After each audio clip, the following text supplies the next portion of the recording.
Hello guys, I am Aishwarya Nurag and I welcome you all here.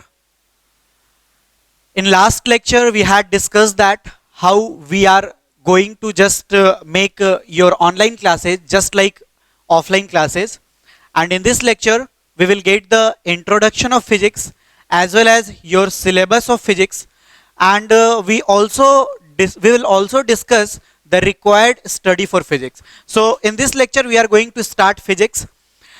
So first of all, first thing what comes in your mind whenever you go to study, what is physics? So first we will discuss this, physics है क्या? Actually physics comes from a Greek word physis, which means nature. Whatever is happening around us, whatever is happening in nature is being discussed, is being studied in physics. So we call that physics is study of nature and its laws. Whatever जो कुछ भी आपके आसपास हो रहा है, वो क्यों हो रहा है, कैसे हो रहा है, इसी का स्टडी हम लोग फिजिक्स में करते हैं. एक्चुअली ये मतलब आप समझ जाओ कि नॉर्मल ऑब्जर्वेशन से थोड़ा सा ऊपर का स्टेट है. जैसे आप अभी जिस रूम में हो, बल्ब जल रहा है, बल्ब ग्लो कर रहा है, ये आपका नॉर्मल ऑब्जर्वेशन है. लेकिन बल्ब क्यों ग्लो कर रहा है, कैसे ग्लो कर रहा है, ये फिजिक्स है. इस मार्कर को हम अपने हाथ में रखे हुए हैं, ये नॉर्मल ऑब्जर्वेशन है. मार्कर को छोड़ेंगे नीचे गिरेगा, ये नॉर्मल ऑब्जर्वेशन है. लेकिन मार्कर से हाथ हटा रहे हैं और मार्कर नीचे गिर रहा है, क्यों गिर रहा है, कैसे गिर रहा है, क्या ग्रेविटी का लॉ है, क्यों अट्रैक्ट कर रही है अर्थ इसको, ये फिजिक्स है. तो इसीलिए फिजिक्स जो है वो सबसे ज्यादा इंटरेस्टिंग और फनी सब्जेक्ट है, क्योंकि यहां पे आप नेचर के बारे में पढ़ते हैं, नेचर से रिलेटेड लॉ के बारे में पढ़ते हैं.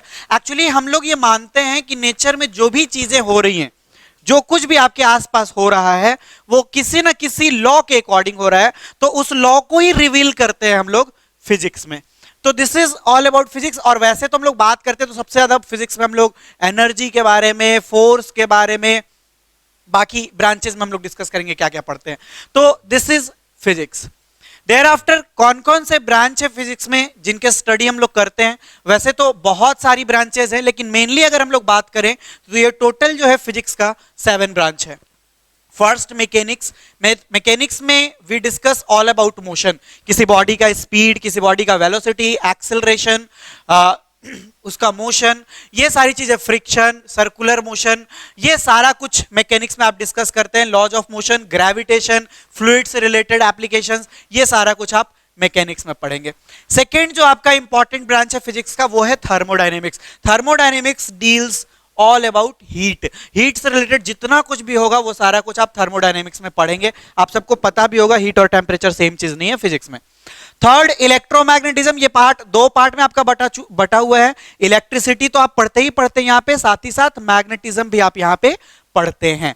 फोर्थ जो ब्रांच आपका आता है ऑप्टिक्स. यहाँ पे आप ऑल अबाउट लाइट पढ़ते हैं. सारा कुछ लाइट में जितने भी फेनोमेना है, रिफ्लेक्शन हो, रिफ्रैक्शन हो, इंटरफेरेंस हो, पोलराइजेशन हो, डिफ्रैक्शन हो, जितना भी फेनोमेना, नेचुरल फेनोमेना रिलेटेड है लाइट से, वो सब का सब हम लोग ऑप्टिक्स में पढ़ेंगे. इसके बाद बड़ा इंपॉर्टेंट और इंटरेस्टिंग ब्रांच आता है मॉडर्न फिजिक्स. मॉडर्न फिजिक्स भी 3 पार्ट में आपका बटा हुआ है, atomic physics, nuclear physics and quantum physics. यहां पे हम लोग पार्टिकल्स का स्टडी करते हैं, यहां पे एटम से रिलेटेड, उसके बाद न्यूक्लियस के अंदर क्या क्या है, क्वांटम, मतलब ये सारा कुछ हमारा बहुत बाद का. ये सब कुछ जो है ना वो क्लासिकल फिजिक्स है. बड़े बड़े ऑब्जेक्ट के बारे में आप पढ़ते हैं, बहुत लंबे टाइम से चलता आ रहा है, लेकिन यहां पे आप पार्टिकल्स का स्टडी करते हैं. इसके बाद acoustics is all about sound.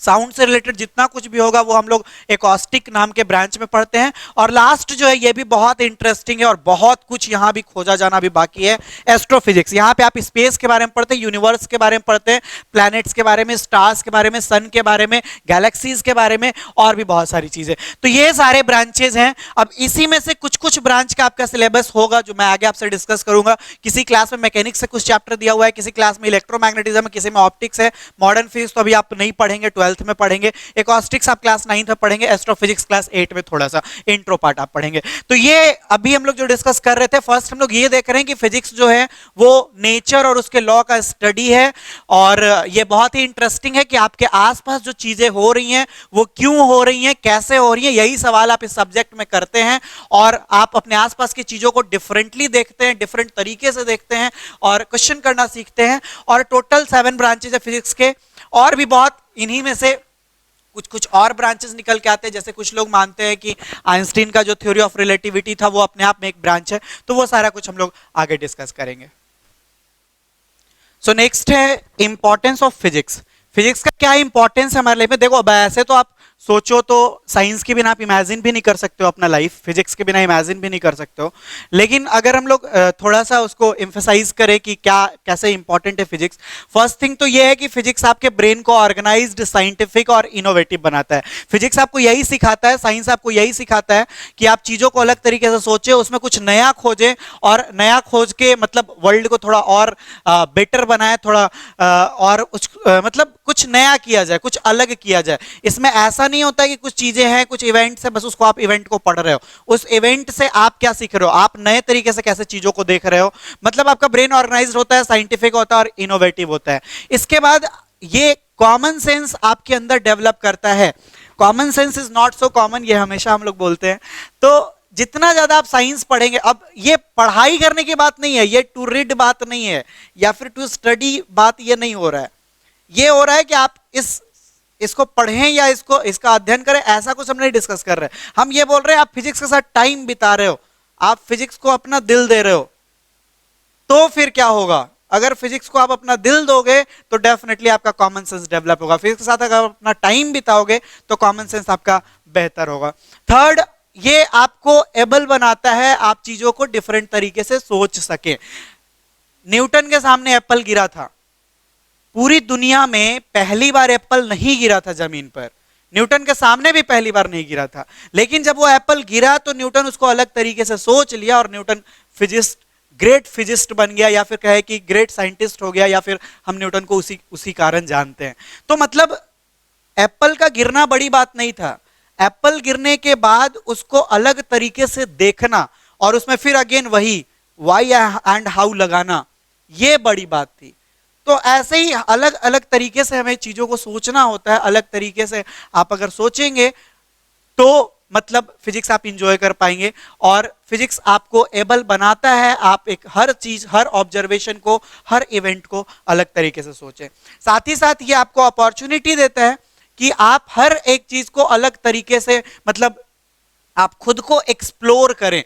अगर आपका रीजनिंग अच्छा होता है, अगर आप हर चीज में वाई लगाते हैं, हर चीज में हाउ लगाते हैं, और आसपास की चीजों को माइन्यूटली ऑब्जर्व करना शुरू करते हैं, हर चीज को जो भी आपके आसपास हो रहा है। इनफैक्ट आप आज ही अपने घर में थोड़ा अच्छे से ऑब्जर्व करना, आज का आज अपने रूम को अच्छे से ऑब्जर्व करो, कुछ नया आपको मिलेगा। आप ये सेट करो कि क्या कुछ अगले 10 मिनट या 20 मिनट हम देखते हैं कि क्या इस रूम में कुछ ऐसा है, कोई ऐसा ऑब्जेक्ट, कोई ऐसा मटेरियल या कुछ भी ऐसा जो पहले हम नहीं देखे हो। अगर आप ध्यान से एक्सप्लोर करेंगे, अगर आप ध्यान से खोजने की कोशिश करेंगे तो कुछ ना कुछ आपको नया जरूर मिलेगा। तो फिजिक्स ये आपको अपॉर्चुनिटी प्रोवाइड करता है। अब देखो साइंटिस्ट कितने हजारों हजार साल पहले से लोग नया नया चीज खोज रहे हैं, फिर भी आज भी हमारे पास ये अपॉर्चुनिटी है कि हम फिर से कुछ नया खोज सकें। तो ये सारा कुछ फिजिक्स को एक इंटरेस्टिंग और फनी सब्जेक्ट बनाता है, और इसमें आपके पास मतलब एंड नहीं है इस सब्जेक्ट का। आप एक्सपर्ट कितने भी हो जाए, लेकिन इसमें हमेशा और हमेशा कुछ नया करने का स्कोप बना रहता है। नेक्स्ट डिस्कस हम लोग करने वाले हैं कि लास्ट डे भी मैं आपसे डिस्कस कर रहा था कि आपको जरूर पता होना चाहिए कि आपका अल्टीमेट गोल क्या है। तो एक तो आपका हो जाता है कि चलो आपको इंजीनियर बनना है, जेई क्रैक करना है, या डॉक्टर बनना है, नीट क्रैक करना है। तो वैसे बच्चे जो होते हैं वो तो शुरू से ही उनका फोकस होता है कि मैथ, फिजिक्स, केमिस्ट्री या फिजिक्स, केमिस्ट्री, बायोलॉजी खूब मन लगा के पढ़ना है, एडवांस स्टडी करनी है। लेकिन क्या वैसे बच्चे जो नॉन जेई और नीट एस्पिरेंट हैं, मींस जिन्हें इंजीनियर नहीं बनना, जिन्हें डॉक्टर नहीं बनना है, मींस आपको कॉमर्स में आगे बढ़ना है, या आपको सिविल सर्विसेज में जाना है, या आपको ह्यूमैनिटीज में जाना है, तो फिर क्या आपको फिजिक्स या फिर कहे कि एडवांस फिजिक्स खूब मन लगा के पढ़ना चाहिए?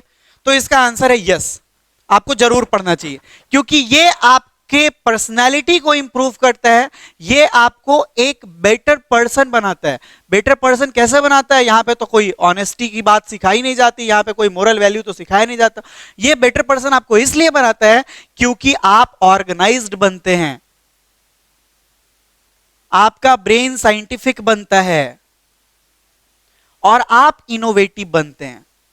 तो ये सारी वो चीजें हैं जो थ्रू आउट द लाइफ आपको आपके फायदे की है। आप अगर कोई बिजनेस भी शुरू करते हैं या आप अगर सिविल सर्विसेज में जाते हैं तो भी ये चीजें आपको थ्रू आउट द लाइफ हमेशा आपके काम आने वाली हैं। तो फिजिक्स एज सब्जेक्ट नहीं, आपके लाइफ का पार्ट है, ये हमेशा आपके आसपास होता है।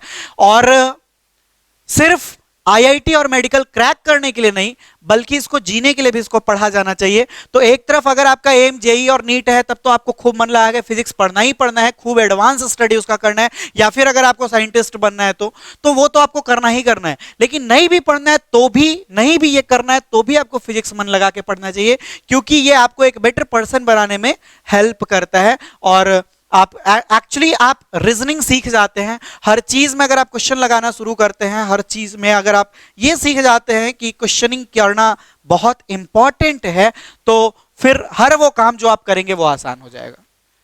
तो है क्या ना, हम लोग बात यही कर रहे हैं कि अगर नहीं करना है तो भी आपको मेडिकल और इंजीनियरिंग नहीं भी करना है तो भी आपको फिजिक्स एंजॉय करना चाहिए। कैसे आपको एक डिफरेंट, ये एग्जाम्पल मैं हमेशा देता हूं, कैसे आपको ये डिफरेंट अप्रोच देता है, कैसे ये आपको एक डिफरेंट तरीके से चीजों को समझाता है। जैसे अगर किसी बॉडी की बात करें आप, जैसे ये मार्कर आपको दिख रहा है, आपका आंसर होगा यस। उसके बाद मैं अगर बोलूं कि सरफेस ऑफ द अर्थ आपको दिख रहा है तो भी आप बोलेंगे यस। फिर मैं आपको बोलूं कि ये मार्कर मैं फॉल करने को फ्री छोड़ रहा हूं, मैं छोड़ रहा हूं इस मार्कर को, ये मार्कर जमीन पे गिर रहा है, आपको दिख रहा है, आप कहेंगे यस। ये सारे हैं नॉर्मल ऑब्जर्वेशन, आप लिटरेट हैं या इलिटरेट है सबको दिखेगा। फिजिक्स पढ़े या नहीं पढ़े ये आपको दिखेगा, आप उसको ऑब्जर्व करेंगे। लेकिन इसके बाद का ध्यान दो, मैंने पहले कहा ये मार्कर आपको दिख रहा है, आपका आंसर था यस। फिर मैंने कहा ये अर्थ का सरफेस आपको दिख रहा है, आप कहे यस। फिर मैंने कहा आपको कि मार्कर अर्थ के सरफेस पर गिर रहा है, ये आपको दिख रहा है, आपने कहा यस। ये सारा नॉर्मल ऑब्जर्वेशन था। लेकिन अगर मैं आपसे ये पूछूं कि ये मार्कर अर्थ के सरफेस पर गिर रहा है तो इस वजह से गिर रहा है क्योंकि अर्थ उसको अट्रैक्ट कर रही है, क्या वो फोर्स ऑफ अट्रैक्शन आपको दिख रहा है? आप कहेंगे नो, और यहीं से फिजिक्स शुरू हो जाता है। मार्कर अर्थ पे गिर रहा है ये सबको दिखेगा, लेकिन मार्कर अर्थ पर क्यों गिर रहा है इसको एक्सप्लेन आप तभी कर पाएंगे जब आप फिजिक्स का हेल्प लेंगे। तो कॉमन चीजें, आसपास की छोटी छोटी चीजें इस सब्जेक्ट को इंटरेस्टिंग बनाती हैं। और अगेन मैं वही बोल रहा हूं, आप एक हैबिट आज से ही शुरू करें, आपके आसपास जो कुछ भी हो रहा है वो क्यों हो रहा है और कैसे हो रहा है ये पूछना शुरू करें। आपका जो एक क्वेश्चनिंग एबिलिटी है वो डेवलप हो जाना चाहिए इस सब्जेक्ट में खुद को बेहतर बनाने के लिए। नेक्स्ट है कि क्या राइट अप्रोच होना चाहिए फिजिक्स में बेहतर करने के लिए, फिजिक्स में अच्छा बनने के लिए क्या राइट स्ट्रैटेजी हो सकती है, क्या कुछ किया जाए तो फिजिक्स हमारा अच्छा हो सकता है।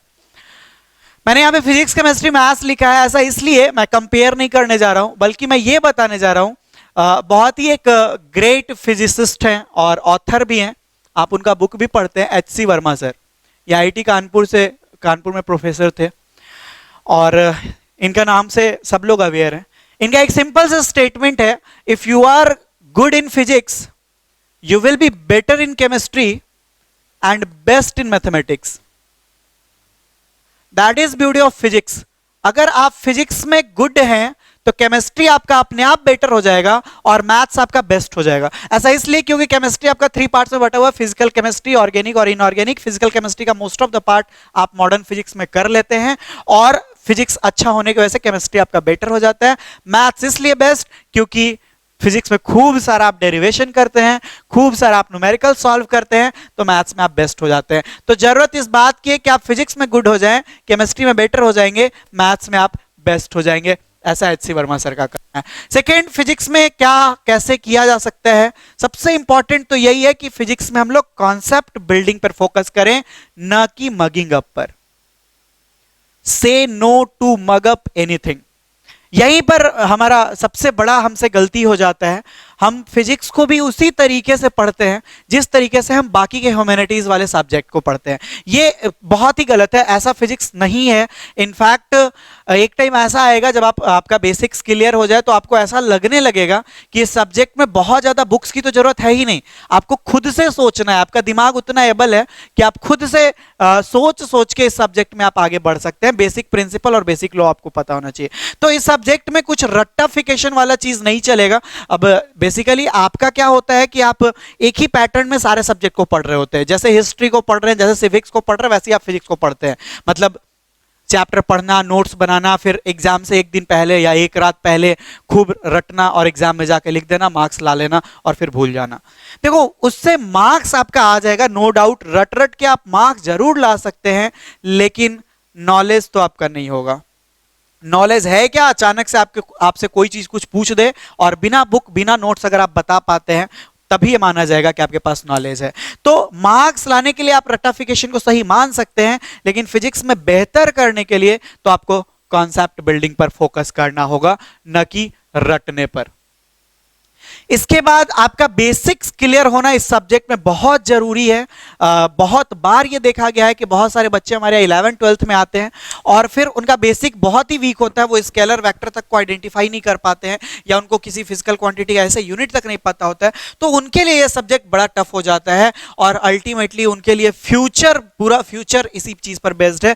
तो जैसे ही आपको टाइम मिलता है, मतलब अभी तो आपके पास बहुत टाइम है, बेसिक्स क्लियर होना इस सब्जेक्ट में बहुत जरूरी है। अगर आपको नहीं पता है फोर्स क्या होता है, एक्सेलरेशन क्या होता है, तो आपको Newton second law of motion नहीं समझ में आएगा। तो Newton second law of motion शुरू करने से पहले ये आपको ध्यान रखना पड़ेगा कि फोर्स, मास और एक्सेलरेशन क्या है, उसको अच्छे से समझ पाए, तभी आप F = ma को डिराइव कर पाएंगे और इसको अच्छे से समझ पाएंगे। तो यहां पर भी मैं बोल रहा हूं, अगर आपको कहीं पे भी बेसिक्स में कोई प्रॉब्लम हो तो आप फ्रिक्वेंटली लाइव क्लासेस में पूछ लें, लेकिन आपका बेसिक्स क्लियर होना इस सब्जेक्ट में बेहतर करने के लिए बहुत जरूरी है। Third, think differently. आप अलग तरीके से सोचते हैं। जिस दिन से आप अलग तरीके से सोचना शुरू कर देते हैं, आप साइंटिस्ट हो जाते हैं और फिजिक्स आपका बहुत अच्छा हो जाता है। मार्क्स आए ना आए, लेकिन आपका खुद का जो ब्रेन है वो साइंटिफिक हो जाता है। लाइक वही न्यूटन अलग तरीके से सोचा था, इसलिए वो ग्रेविटी के बारे में दुनिया को बता सका। अभी ना आप अपने रूम में देखो, आपके रूम में फैन चल रहा है, फैन चल रहा है। फैन चलते हुए देख के आपके दिमाग में क्या आ रहा है? आपके दिमाग में आ रहा होगा ये सर्कुलर मोशन है, या फिर फैन को इलेक्ट्रिसिटी दे रहे हैं इसलिए फैन मूव कर रहा है, फैन मोशन में है, फैन में विंग्स लगा हुआ है। थोड़ा और आप आगे बढ़े तो आपको लगेगा कि फैन के अंदर मोटर लगा हुआ है, और बढ़े तो आपको लगेगा कि फैन जो है वो इलेक्ट्रिकल एनर्जी को मैकेनिकल एनर्जी में कन्वर्ट कर रहा है। और कुछ लोग को लग रहा होगा कि फैन किस ब्रांड का है, ये जब आया था तो कितने पैसे का था ये। कुछ लोग को याद आ रहा होगा कि फैन का क्या कलर है, कौन खरीद के लाया था। लेकिन ये सब वो चीज है जिसमें कुछ भी डिफरेंट नहीं है, ये बहुत कॉमन है। क्लास 3 का बच्चा भी यही बात बोलेगा, अनएजुकेटेड बच्चा भी वही बात बोलेगा, फिर 8, 9, 10th वाले, मतलब आप सब इसको डिफरेंट कैसे कैसे एक्सप्रेस कर सकते हैं, कैसे इसको अलग तरीके से देखा जा सकता है। क्योंकि आप जब चीजों को अलग तरीके से देखते हैं, आप कुछ नया बना जाते हैं, आप कुछ नया इन्वेंट कर जाते हैं। 1831 में इसी फैन को अलग तरीके से देखा एक साइंटिस्ट जिसका नाम था माइकल फैराडे। वो इसी कॉमन फैन को, मोटर भी वही बनाया था, वो इस फैन को ऐसे देखा कि whenever we switch on the fan moves, means actually we are just providing electrical energy and we are getting mechanical energy। हम जैसे ही स्विच ऑन करते हैं पंखा चलने लगता है, मतलब हम इलेक्ट्रिकल एनर्जी दे रहे हैं और मैकेनिकल एनर्जी मिल रहा है। माइकल फैराडे ये सोचा कि अगर इलेक्ट्रिकल एनर्जी दे रहे हैं तो मैकेनिकल एनर्जी मिल रहा है, इसका ये मतलब है कि अगर हम मैकेनिकल एनर्जी देंगे तो क्या मिलना चाहिए? Electrical energy. साइंस और मैथ्स का सिंपल सा रूल है, if A = B then B = A। अगर आप इलेक्ट्रिकल एनर्जी देकर मैकेनिकल एनर्जी में कन्वर्ट करा रहे हैं तो मैकेनिकल एनर्जी को भी इलेक्ट्रिकल एनर्जी में कन्वर्ट कराया जा सकता है। ये माइकल फैराडे के दिमाग में आया, उसने चीजों को अलग तरीके से देखा, अलग तरीके से सोचा, और फैराडे 1831 में बना गया generator. What we do in generator, we provide mechanical energy and we get electric energy. और आप सबको पता है कि जनरेटर का जो इन्वेंशन था वो फिजिकल वर्ल्ड का बहुत बड़ा इन्वेंशन था, क्योंकि इसने हमारे लाइफ को कंप्लीटली चेंज कर दिया, इंडस्ट्रीज को और ये सारी चीजों को कंप्लीट चेंज कर दिया। जनरेटर बनाने में फैराडे ने बहुत सारे एक्सपेरिमेंट किया, उसने इलेक्ट्रोमैग्नेटिक इंडक्शन के बारे में बताया, वो सारा कुछ हम लोग पढ़ेंगे क्लास 10th में चैप्टर 2 में। लेकिन जनरेटर बनाने से पहले फैराडे के दिमाग में बस एक ही चीज आया था कि अगर इलेक्ट्रिकल एनर्जी दे रहे हैं तो मैकेनिकल एनर्जी मिल रहा है, इसका मतलब अगर मैकेनिकल एनर्जी देंगे तो इलेक्ट्रिकल एनर्जी मिलना चाहिए। तो ये छोटी छोटी सोच जो है, ये अलग तरीके से सोचने का तरीका जो है, वो इन्वेंशन का वजह बनता है। और ऐसी कई कई सारी स्टोरीज हैं, आप खुद भी बहुत सारा जानते होंगे, जहां पे अलग तरीके से सोचा गया और कुछ बना दिया गया। तो ये सब्जेक्ट का डिमांड है, फिजिक्स आपसे यही कहता है आप अपने आप में स्पेशल हैं, आप खुद में बहुत यूनिक है, आपका दिमाग बहुत अलग तरीके से सोच सकता है, और अगर आप इस तरीके से सोचते हैं तो डेफिनेटली आप फिजिक्स में बहुत अच्छा कर जाएंगे। ये इतिहास रहा है कि बहुत सारे हमारे साइंटिस्ट बहुत बड़े बड़े यूनिवर्सिटीज में नहीं पढ़ते थे, लेकिन उन्होंने नेचर को अलग तरीके से एक्सप्लोर किया, उन्होंने अपने दिमाग को बहुत मैक्सिमम लेवल तक यूटिलाइज किया और वो साइंटिस्ट बन सके। आगे है, मैंने इस पर डिस्कस किया है कि आपका आदत बन जाना चाहिए कि वाई एंड हाउ, हर चीज में क्वेश्चन कीजिए, हर चीज में जो कुछ भी आपको दिख रहा है, आपके आसपास जितना कुछ है, हर चीज में क्वेश्चन कीजिए कि कोई कुछ भी हो रहा है तो क्यों हो रहा है और कैसे हो रहा है। क्यों हो रहा है, अगर आप दिमाग लगाएंगे तो डेफिनेटली आपको आंसर मिलेगा कि किस लॉ के अकॉर्डिंग हो रहा है, और कैसे हो रहा है तो आपको उसका प्रोसीजर, उसका प्रोसेस पता चलेगा कि उसके अंदर आखिर क्या है। इसके बाद आपका ये दो चीज बड़ा इंपॉर्टेंट है जो स्कूल गोइंग स्टूडेंट्स मिस कर जाते हैं। फिजिक्स में डेरिवेशन का बहुत इंपॉर्टेंट है और न्यूमेरिकल्स का बहुत इंपॉर्टेंट है। जनरली ये देखा गया है कि बोर्ड्स में या स्कूल एग्जाम में बहुत कम लेवल पे डेरिवेशन पूछा जाता है, तो उसको हम लोग स्किप कर जाते हैं। लेकिन अगर आप 11th-12th की बात करें या हायर स्टडीज की बात करें तो ये डेरिवेशन बहुत इंपॉर्टेंट हो जाता है। तो ये बहुत ही इंपॉर्टेंट पॉइंट है कि आप ध्यान रखिए कि डेरिवेशन पे फोकस करना है और हर एक फॉर्मूला को डिराइव करके ही आगे बढ़ना है। अगर आपको कोई बताता है कि mirror formula 1/u + 1/v = 1/f होता है, तो आपके दिमाग में सवाल हो जाना चाहिए कि क्यों होता है और कैसे होता है। तो उसको क्यों होता है और कैसे होता है वो प्रूफ करके आप खुद ही देखेंगे। तो derivation is very important. And last, numericals बहुत इंपॉर्टेंट है, ये भी हम लोग मिस कर जाते हैं। हमने देखा है 11th में बच्चे आते हैं, वो अपने लाइफ में एक भी न्यूमेरिकल नहीं बनाए होते हैं, और हमारे यहाँ आते हैं, हम सीधा उसको 50, 60, 100 न्यूमेरिकल बनाने को देते हैं, बच्चे बहुत परेशान हो जाते हैं। आपको 8, 9, 10 से ही आपको ये ध्यान रखना चाहिए कि आप न्यूमेरिकल्स बनाएं। फिजिक्स का जो कहे कि फिजिक्स का जो हार्ट है वो न्यूमेरिकल में ही है। आगे अगर आप एडवांस स्टडी की बात करें, लाइक अगर आप BSc, MSc ऐसे हायर स्टडीज में जाएं, तो पूरा का पूरा फिजिक्स जो होता है वो मैथ्स ही बन जाता है। तो डेरिवेशन और न्यूमेरिकल्स जो हैं ये बहुत इंपॉर्टेंट है, और ऐसा नहीं सोचना है कि आप 11th में जाएंगे तब फिर न्यूमेरिकल्स बनाएंगे। आपको 8, 9, 10 से ही अपने ही लेवल से धीरे धीरे शुरू करना है, लेकिन न्यूमेरिकल्स आपको जरूर बनाना है। तो 3-4 चीज तो बहुत इंपॉर्टेंट है। एक तो कि आपको मगअप नहीं करना है, फोर्स भी आपको नॉर्मल फोर्स कोई पढ़ाता है कि पुश और पुल को फोर्स कहते हैं, तो आप उसमें एक अपना नया डेफिनेशन बनाइए, कॉपी पेस्ट मत कीजिए, आप अपना दिमाग यूज कीजिए, अपना लैंग्वेज बनाइए और अपना मतलब ये कॉन्सेप्ट बिल्डिंग यही है, आप मगअप ना करें, आप कॉन्सेप्ट बनाएं। और यही नेक्स्ट टॉपिक मैंने यही लिखा है कि क्यों फिजिक्स को टफेस्ट सब्जेक्ट कहा जाता है। सारे लोग बोलते हैं कि फिजिक्स बहुत टफ है। आप हर साल देखो, IIT का जब पेपर होता है न्यूज़पेपर में, हर साल ये होता है, IIT का पेपर हो, मेडिकल का पेपर हो, अब तो बोर्ड में भी बच्चे बोलते हैं कि फिजिक्स सबसे टफ था। एक्चुअली फिजिक्स टफ नहीं होता है, फिजिक्स का पेपर जो होता है ना वो कॉन्सेप्ट बेस्ड होता है और बच्चे रट के जाते हैं। तो अगर आप रट के जाएंगे तो आपका IIT में तो सवाल होगा ही नहीं, मेडिकल में भी सवाल नहीं होगा, क्योंकि पेपर तो कॉन्सेप्ट बेस्ड आ रहा है ना, क्योंकि ये सब्जेक्ट का डिमांड है। तो टफ उन्हीं को लगता है ये सब्जेक्ट जो रट के जाते हैं, ना कि कॉन्सेप्ट पे फोकस करते हैं। अगर आप कॉन्सेप्ट पे फोकस करेंगे तो फिर ये आपको टफ नहीं लगेगा, और इस सब्जेक्ट के बिना तो काम चलना ही नहीं है आपका। इंजीनियरिंग तो आप देख ही रहे, फिजिक्स मैथ के बिना तो कुछ होना नहीं है जेईई में।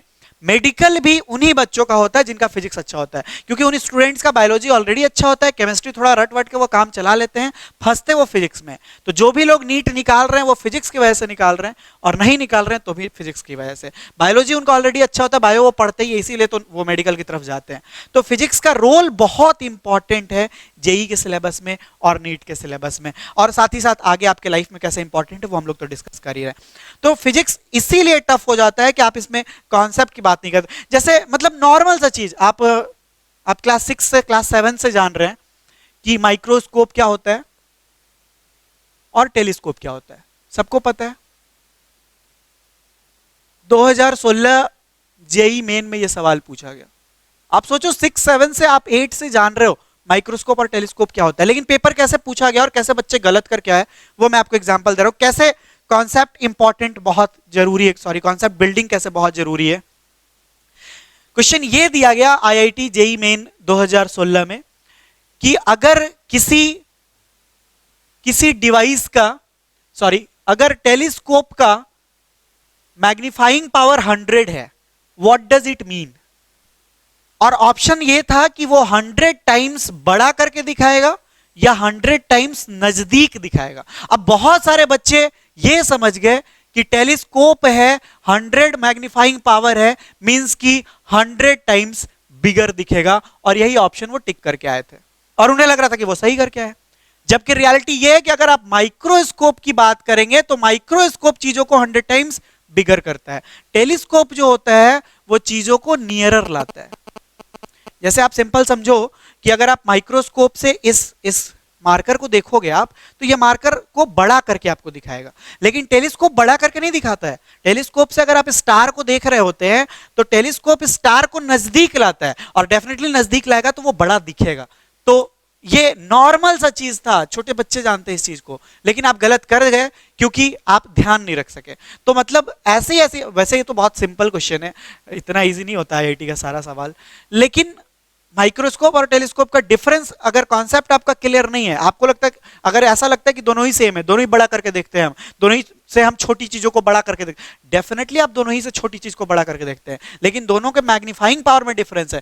माइक्रोस्कोप का मैग्नीफाइंग पावर 100 का यह मतलब है कि वो एक बॉडी को 100 टाइम्स बड़ा करके दिखाएगा, लेकिन टेलीस्कोप का 100 मैग्नीफाइंग पावर का यह मतलब है कि वो 100 टाइम्स नजदीक आपको दिखाएगा। तो फाइनल आज के लेक्चर का हमारा लास्ट पार्ट वही है कि क्या क्या चीजें हैं जो हमें पढ़नी है। आप क्लास 8 में या क्लास 9th में या क्लास 10th में हो तो फिजिक्स का क्या क्या सिलेबस आपका है। सो फर्स्ट क्लास 10th का डिस्कस अगर हम लोग करें, डिस्कशन करें क्लास 10th के सिलेबस के बारे में, फर्स्ट चैप्टर आपका इलेक्ट्रिसिटी होगा। हालांकि कुछ स्कूल हैं जो पहले लाइट को पढ़ाते हैं, लेकिन बहुत कम स्कूल, गिने चुने 2-3 स्कूल, बाकी मैक्सिमम स्कूल इलेक्ट्रिसिटी को ही पहले प्रेफर करते हैं। तो पहले हम लोग इलेक्ट्रिसिटी से ही शुरू करेंगे। डे 1 हमारा नेक्स्ट डे का जो लेक्चर आएगा वो इलेक्ट्रिसिटी का ही आएगा। उसके बाद सेकंड हम लोग मैग्नेटिक इफेक्ट ऑफ करंट के बारे में डिस्कस करेंगे। देखो इलेक्ट्रिसिटी है बहुत बेसिक चैप्टर, ठीक है, आपको पोटेंशियल डिफरेंस के बारे में पढ़ना है, इलेक्ट्रिक करंट के बारे में पढ़ना है, चार्ज के बारे में पढ़ना है, रेसिस्टेंस के बारे में, कंडक्टेंस के बारे में, conductor, non conductor, semiconductor, super conductor के बारे में, ओम्स लॉ क्या है, हीटिंग इफेक्ट ऑफ करंट क्या होता है, पावर, इलेक्ट्रिक एनर्जी क्या होता है, इलेक्ट्रिक पावर क्या होता है, इलेक्ट्रिसिटी बिल जो हमारे घर का आता है उसको कैसे कैलकुलेट हम लोग करते हैं। तो बहुत बेसिक चैप्टर है, लेकिन यहाँ का जो बेसिक चीज है अगर वो आपको नहीं समझ में आया है या वो क्लियर नहीं है तो फिर इस चैप्टर में आपको प्रॉब्लम होना शुरू हो जाता है। क्योंकि इस चैप्टर में आप पढ़ते हैं कि करंट का फ्लो क्या होता है, करंट किस डायरेक्शन से किस तरफ मूव करता है, रियल में क्या डायरेक्शन है और शो आप क्या करते हैं, वो सारा कुछ पढ़ते हैं। अब यहाँ पे एक्चुअली आपको सीखना है करंट से मैग्नेटिज्म कैसे प्रोड्यूस होता है और मैग्नेटिज्म से करंट कैसे प्रोड्यूस होता है। तो अगर आपको करंट के बारे में बेसिक ही नहीं पता होगा तो करंट प्रोड्यूस आप क्या कराएंगे, इलेक्ट्रिक मोटर आप कैसे समझेंगे, इलेक्ट्रिक जनरेटर कैसे समझेंगे, एसी और डीसी का डिफरेंस कैसे समझेंगे। तो ये चैप्टर है बहुत बेसिक, लेकिन इसका एप्लीकेशन जो है वो सेकंड चैप्टर में भी है। दोस्तों ये सेकंड चैप्टर बहुत इंपॉर्टेंट होता है, सबसे मजा आपको सेकंड चैप्टर में आएगा क्योंकि ये कॉन्सेप्ट बेस्ड चैप्टर है, बहुत सारा नया चीज आपको सीखने को मिलेगा। सोर्सेज ऑफ एनर्जी बहुत ही सिंपल चैप्टर आपका, आप एनर्जी प्रोड्यूस करते हैं जितने भी प्लांट्स है, पावर प्लांट से, हाइड्रो पावर प्लांट हो, थर्मल पावर प्लांट हो, सोलर पावर प्लांट हो, जियोथर्मल पावर प्लांट हो, न्यूक्लियर पावर प्लांट हो, विंड एनर्जी हो, ये आपका वेब एनर्जी हो, तो ये टाइडल एनर्जी हो, ये सब के सब जितने भी पावर प्लांट है उनसे एनर्जी कैसे प्रोड्यूस किया जाता है, कहाँ पे क्या एडवांटेज है, कहाँ पे क्या डिसएडवांटेज है, ये सारा कुछ हमको पढ़ना। हालांकि बोर्ड के लिए बहुत इंपॉर्टेंट है, क्योंकि यहाँ से सवाल जरूर आते हैं, ये आपके डे टू डे लाइफ को मतलब कनेक्ट करता है कि आपके घर में इलेक्ट्रिसिटी आ रहा है तो कहाँ से आ रहा है, तो ये इंपॉर्टेंट होता है, कौन पॉल्यूशन फ्री है और कौन पॉल्यूशन आपको देता है, ये सारा कुछ देखना है। लाइट इंपॉर्टेंट, ऑप्टिक्स अभी डिस्कस कर रहे थे हम आपसे। ऑप्टिक्स में टोटल 5 फेनोमेनन होते हैं, रिफ्लेक्शन, रिफ्रैक्शन, इंटरफेरेंस, डिफ्रैक्शन और पोलराइजेशन। तो लास्ट का जो 3 है वो वेव ऑप्टिक्स में आप पढ़ते हैं, और यहां पे आपको जो पढ़ना है वो रे ऑप्टिक्स पढ़ना है। तो आपको 2 ही नेचुरल फेनोमेनन पढ़ना है, रिफ्लेक्शन ऑफ लाइट और रिफ्रैक्शन ऑफ लाइट। अब रिफ्लेक्शन जब आप पढ़ेंगे तो आप मिरर से इमेज फॉर्मेशन सीखेंगे, रिफ्रैक्शन जब पढ़ेंगे तो लेंस से इमेज फॉर्मेशन सीखेंगे। थोड़ा एडवांस में जाए आप तो और आगे कुछ कुछ लेंस मेकर फॉर्मूला हो गया, या फिर क्रिटिकल एंगल हो गया, या फिर टोटल इंटरनल रिफ्लेक्शन हो गया, या प्रिज्म में टीआईआर कैसे होता है, ये सारा कुछ आप देखेंगे। यहां पे 2 इंपॉर्टेंट फार्मूला होगा आपका, मिरर फार्मूला और लेंस फार्मूला, उन दोनों का डेरिवेशन और उसपर बेस्ड न्यूमेरिकल्स। इस चैप्टर में भी खूब सारा न्यूमेरिकल्स आप बताएंगे, चाहे ओम्स लॉ पर बेस्ड हो या रेसिस्टेंस के कॉम्बिनेशन पर बेस्ड, जो हमेशा आता है आपके एग्जाम में।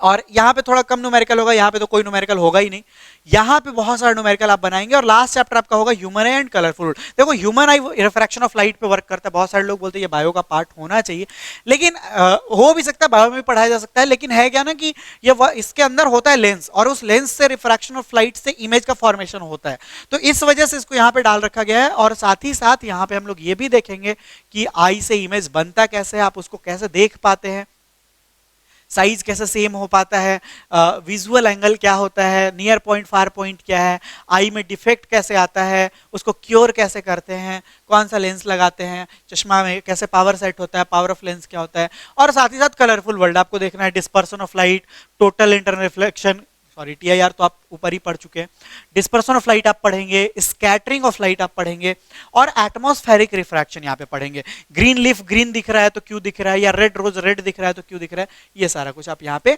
पढ़ेंगे। या डेंजर सिग्नल रेड ही क्यों बनाते हैं, या सन जो है वो सनराइज और सनसेट के टाइम में रेड दिखता है, बाकी टाइम में वो येलोइश या व्हाइटिश दिखता है, ऐसा क्यों होता है, ये सारा कुछ आप यहाँ पे पढ़ेंगे।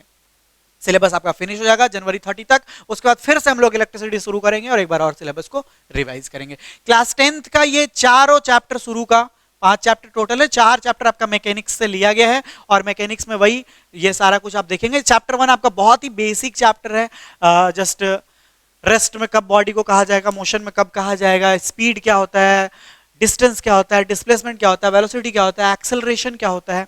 यहां पर इंपॉर्टेंट चीज आएगा आपका 3 equation, v is equal to u plus at, s is equal to ut plus half at square, और v square is equal to u square plus 2as। ये तीनों इक्वेशंस बहुत इंपॉर्टेंट होंगे, और इन तीनों इक्वेशंस का डेरिवेशन हम लोग पढ़ेंगे, पहले अलजेब्रिक मेथड से, फिर ग्राफिकल मेथड से, ग्राफ बनाना सीखेंगे, distance time graph, speed time graph, acceleration time graph, और लास्ट में फिर सर्कुलर मोशन हम लोग पढ़ेंगे।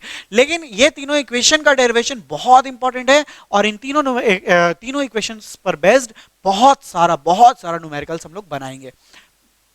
सेकेंड चैप्टर आपका force and laws of motion आएगा, ऑल अबाउट फोर्स आपको पढ़ना है, क्लास 8 में थोड़ा थोड़ा पढ़े भी हैं आप, फोर्स क्या होता है, कौन कौन से टाइप्स होते हैं, फोर्स म्यूचुअल कैसे है, फोर्स क्या क्या इफेक्ट क्रिएट कर सकता है। लॉज ऑफ मोशन बहुत इंपॉर्टेंट होगा, आप सबको पता है सबसे ज्यादा फिजिक्स में कंट्रीब्यूशन न्यूटन का है, तो सर आइजैक न्यूटन 3 लॉ दिए थे, और first law of motion, second law of motion, third law of motion के नाम से वो जाने जाते हैं। इन तीनों लॉ को पढ़ना है हमें, और यहाँ पे सेकंड लॉ ऑफ मोशन से आपको F is equal to ma पढ़ना है, उसका डेरिवेशन पढ़ना है, इनर्शिया क्या होता है, इंपल्स क्या होता है, मोमेंटम क्या होता है, ये सारा कुछ आप यहाँ पे डिस्कस करेंगे और पढ़ेंगे, और साथ ही साथ principle of conservation of momentum यहाँ का इंपॉर्टेंट होगा।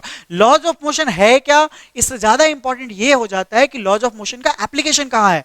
आप देखेंगे कि आपके आसपास बहुत सारे नेचुरल फेनोमेनन हैं जो लॉज ऑफ मोशन के बेस पर बहुत आसानी से एक्सप्लेन किए जा सकते हैं। तो हर एक लॉ का अपना इंपॉर्टेंस है, और उसका हमारे डे टू डे लाइफ में बहुत ज्यादा उसका इम्पैक्ट है। तो हम लोग सीखेंगे कि कौन सा इंसिडेंट है हमारे आसपास, कौन सा नेचुरल फेनोमेनन हो रहा है हमारे आसपास जो फर्स्ट लॉ ऑफ मोशन पर बेस्ड है, या सेकंड लॉ ऑफ मोशन पर बेस्ड है, या थर्ड लॉ ऑफ मोशन पर बेस्ड है। ग्रेविटेशन बहुत इंपॉर्टेंट चैप्टर होगा आपका, मतलब सिखा दिया जाता है हम लोग को, बचपन में मेरे को भी सिखा दिया गया था कि अर्थ पे गिर रहा है एप्पल, इसी को न्यूटन ने ग्रेविटेशन कहा था। बाद में पता चला यार ऐसा नहीं था, ऐसा नहीं था। ग्रेविटेशनल फोर्स या सिंपली ग्रेविटेशन सिर्फ अर्थ और किसी बॉडी के बीच नहीं होता है।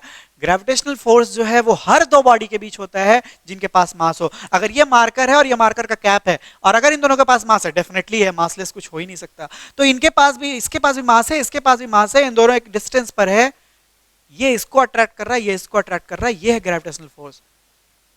और अर्थ जिस फोर्स से बॉडी को अपनी तरफ खींच रही है वो ग्रेविटेशनल फोर्स का एक स्पेशल टाइप है, स्पेशल केस है, जिसको हम लोग फोर्स ड्यू टू ग्रेविटी कहते हैं, या फोर्स ऑफ ग्रेविटी कहते हैं, या सिंपली ग्रेविटी कहते हैं। तो ग्रेविटी अलग है और ग्रेविटेशन अलग है।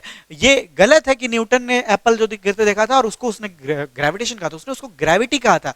ग्रेविटेशन पूरे यूनिवर्स में हर दो बॉडी के बीच लगता है। अब आप बोलेंगे सर ये एक दूसरे को अट्रैक्ट कर रहे हैं, तो पता क्यों नहीं चल रहा है? पता इसलिए नहीं चल रहा है क्योंकि इसका जो मास है इनका वो बहुत कम है। अब अगर यही केस अर्थ का हो जाए तो फिर अर्थ का मास कितना है? 6 × 10⁻24 kg। तो अर्थ का मास बहुत ज्यादा है, इस वजह से अर्थ का ग्रेविटेशन फील होता है। लेकिन यहां पे आपका जो m1 m2 मास है, ये मार्कर वाले केस में या हमारे केस में या बाकी बॉडीज के केस में ये मास बहुत कम है, इस वजह से आपको फील नहीं हो पाता है। लेकिन अट्रैक्ट सब एक दूसरे को कर रहे हैं। बाकी यहाँ पे और भी हम लोग पढ़ेंगे, just gravitation, force due to gravity के बीच difference, acceleration due to gravity क्या होता है। एक इंपॉर्टेंट कॉन्सेप्ट यहाँ पे आएगा, Kepler's law of planetary motion. Kepler ने लॉ दिया, जैसे हम लोग क्या समझते थे ना कि मतलब सन है, सन के चारों तरफ सर्कुलर पाथ में अर्थ या बाकी के जो भी प्लैनेट्स है वो मूव करते हैं। ये ऐसा नहीं है। केप्लर बताया कि ये सर्कुलर पाथ में मूव करते ही नहीं है, ये इलिप्टिकल पाथ में मूव करते हैं, और सन अकेले नहीं है बल्कि एक और सेंटर है जिसका F2 नाम है। तो ये सारा मतलब केप्लर 3 लॉ अपना दिया था, और उस तीनों लॉ के बेस पे हम लोग सीखेंगे कि प्लैनेट्स कैसे मूव करते हैं सन के चारों तरफ। और इसी चैप्टर के लास्ट में ये देख रहा हमें मास और वेट के बारे में सारा कुछ। और हाँ, इसी चैप्टर में ऐड किया गया है फ्लोटेशन वाला पार्ट। क्यों आयरन का ही बना हुआ नेल जो है वो सिंक कर जाता है, लेकिन आयरन का बना हुआ बोट जो होता है वो फ्लोट कर रहा होता है, शिप फ्लोट कर रहा होता है। और भी बॉडी कब फ्लोट करेगा, कब सिंक करेगा, अपथ्रस्ट या बायोंट फोर्स का क्या इंपॉर्टेंस है, बायंसी क्या होता है, डेंसिटी का क्या क्या रोल है बॉडी का फ्लोट और सिंक करने में, और साथ ही साथ रिलेटिव डेंसिटी क्या होता है, रिलेशन क्या है, ये सारा कुछ, आर्किमिडीज प्रिंसिपल क्या है, पास्कल्स लॉ क्या है, ये सब कुछ हम लोग पढ़ेंगे इस चैप्टर में। वर्क, एनर्जी, पावर बच्चा वाला चैप्टर है। वर्क क्या होता है, एनर्जी क्या होता है, पावर क्या होता है, तीनों ही स्केलर क्वांटिटीज हैं और तीनों ही का मतलब कोई डायरेक्शन नहीं होता है। लेकिन एक इंपॉर्टेंट कॉन्सेप्ट यहाँ पे आएगा इन सबका इंट्रो लेने के बाद कि वर्क एनर्जी थ्योरम क्या होता है। वो अच्छा कॉन्सेप्ट है। बाकी इनका बेसिक ही पढ़ना है, एनर्जी का टाइप्स पढ़ना है। दो इंपॉर्टेंट हो जाएगा आपका, पोटेंशियल एनर्जी और काइनेटिक एनर्जी। इनका इक्वेशंस बहुत इंपॉर्टेंट होगा और इस पर खूब सारा न्यूमेरिकल्स हम लोग बनाएंगे। ग्रेविटेशन चैप्टर का न्यूमेरिकल बहुत मजेदार होगा। इस चैप्टर में आप न्यूमेरिकल बनाएंगे इक्वेशन वाले से या फिर फोर्स के फॉर्मूला वाले से, और भी कुछ कुछ है आपका, जैसे मोमेंटम का फॉर्मूला इस पर बेस्ड आपका आएगा। प्रिंसिपल ऑफ कंजर्वेशन मोमेंटम पर बहुत सारा न्यूमेरिकल आएगा। ग्रेविटेशन वाला इसलिए इंपॉर्टेंट हो जाता है क्योंकि इसमें खूब सारा आप मतलब क्या बोलते हैं कि जो आपका वैल्यूज होगा वो 10 टू द पावर वाले में होगा, खूब बड़ा बड़ा वैल्यू होगा, तो ये कैलकुलेशन मजेदार होगा। वर्क, एनर्जी, पावर का वही फॉर्मूला पर बेस्ड आप न्यूमेरिकल्स बनाएंगे। साउंड अभी हम लोग डिस्कस कर रहे थे कि एकॉस्टिक्स एक ब्रांच है फिजिक्स का, तो साउंड चैप्टर में हम लोग वही पढ़ेंगे सारा कुछ कि यहाँ पे भी रिफ्लेक्शन पढ़ना है, साउंड का एको के बारे में पढ़ना है, और दो साउंड को आप डिफरेंशिएट कर, उसके पहले हम लोग वेव के बारे में सब कुछ पढ़ेंगे। वेव का जो कैरेक्टरिस्टिक्स है, wavelength, amplitude, frequency, time period और वेव वेलोसिटी, उनके बीच का रिलेशनशिप भी पढ़ेंगे, टाइप्स पढ़ेंगे वेव का। सबसे इंपॉर्टेंट होगा कि दो साउंड आप डिफरेंशिएट कैसे कर लेते हैं। आप इस तरफ ड्राइंग रूम में बैठे हैं, किचन में मम्मी बोल रही है या किसी और रूम से पापा बोल रहे हैं, भाई बोल रहा है, बहन बोल रहा है, आप आवाज पहचान लेते हैं। आप फोन तक पे आवाज पहचान लेते हैं। तो क्या डिफरेंस होता है, क्या पिच में डिफरेंस है, लाउडनेस में डिफरेंस है, क्वालिटी में डिफरेंस है, कहां डिफरेंस है कि आप दो साउंड को डिस्टिंग्विश कर पाते हैं, वो यहां पे हम लोग सीखेंगे। आप यहां घर में बैठे हैं, कहीं पे ढोलक बज रहा है तो आप कभी नहीं बोलेंगे कि वो हारमोनियम है, आपको पता चल जाएगा कि वो ढोलक ही है। या फिर आप ऐसे ही गाना सुन रहे हैं, टीवी पे नहीं, मतलब ऐसे म्यूजिक आप सुन रहे हैं मोबाइल पे या वूफर में, और आपको पता चल जाता है कि वो अरिजीत सिंह आ रहा है या मीका सिंह आ रहा है। तो आप आवाज कैसे डिस्टिंग्विश करते हैं, कैसे आइडेंटिफाई करते हैं, एनिमल्स का आवाज, म्यूजिकल इंस्ट्रूमेंट का आवाज, ये सारा कुछ हम लोग देखेंगे। लास्ट में यहाँ पे ह्यूमन ईयर आपको पढ़ना है। ह्यूमन ईयर कैसे वर्क करता है, उसका क्या फंक्शन है, कौन कौन से बोन्स होती हैं, कैसे कान से हम सुन पाते हैं, वो सारा कुछ यहाँ पढ़ेंगे। क्लास 8 का चैप्टर आपको ढेर सारा दिख रहा है, लेकिन कंटेंट 9th और 10th से कम है। फोर्स एंड प्रेशर और फ्रिक्शन को कंबाइन करके हम लोग एक साथ पढ़ेंगे क्योंकि फ्रिक्शन का कंटेंट बहुत ही कम है। फोर्स में ऑल अबाउट फोर्स पढ़ लेना, आपको टाइप्स ऑफ फोर्स पढ़ लेना, फोर्स क्या क्या इफेक्ट क्रिएट कर सकता है ये पढ़ लेना है।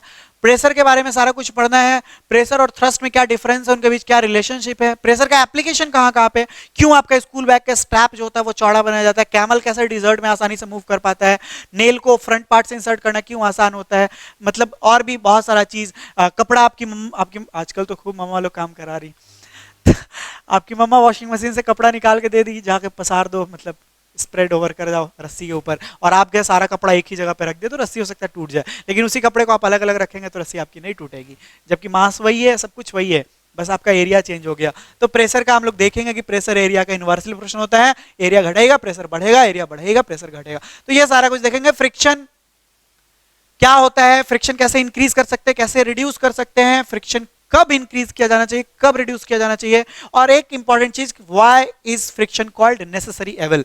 फ्रिक्शन एक ऐसा चीज है, मतलब दोस्त टाइप का, जरूरी भी है और बदमाश भी है, मतलब तो हर एक फ्रेंड बदमाश होता है, तो फ्रिक्शन वैसा ही है, ये आपके लिए बहुत जरूरी है। फ्रिक्शन बिना आप तो मतलब चल नहीं पाएंगे, लिख नहीं पाएंगे, बड़ा मुश्किल हो जाएगा, लेकिन फ्रिक्शन की वजह से आपका शूज कोरोड कर जाता है, आपका मशीन कोरोड करता है और बहुत मुश्किल भी होता है। तो एक ऐसा दोस्त है जो जरूरी भी है और आपका नुकसान भी करता है। तो सारा कुछ डिस्कस करेंगे। Chemical effect of current, electricity, वहां पे हम बोल रहे थे आपसे कि हीटिंग इफेक्ट और मैग्नेटिक इफेक्ट पढ़ना है, हीटिंग इफेक्ट यहीं पे पढ़ लेना है, मैग्नेटिक यहाँ पे। करंट कहीं पे फ्लो करता है तो तीन इफेक्ट क्रिएट करता है, heating effect of current, magnetic effect of current और केमिकल इफेक्ट ऑफ करंट। तो केमिकल इफेक्ट ऑफ करंट यहां पे आप पढ़ेंगे क्लास 8 वाले बच्चे, और हीटिंग इफेक्ट ऑफ करंट और मैग्नेटिक इफेक्ट ऑफ करंट जो है आपका वो क्लास 10th में आपको पढ़ना है। तो इसमें सारा कुछ हम लोग डिस्कस करेंगे। साउंड वही क्लास 9th वाला, लेकिन थोड़ा सा यहाँ पे डिफरेंट है, यहाँ पे आप लोग को म्यूजिकल इंस्ट्रूमेंट के बारे में थोड़ा सा पढ़ लेना है, और बाकी वही रिफ्लेक्शन, एको, रिवर्बरेशन और सारा कुछ सेम ही होता है, लेकिन थोड़ा सा 9th वाले का कंटेंट ज्यादा है। सब नेचुरल फेनोमेनन यहाँ पे आपको पढ़ना है, अर्थक्वेक के बारे में सारा कुछ, सुनामी के बारे में, फिर आपका लाइटनिंग के बारे में, जो बिजली चमकता है वो सारा कुछ आपको पढ़ना है।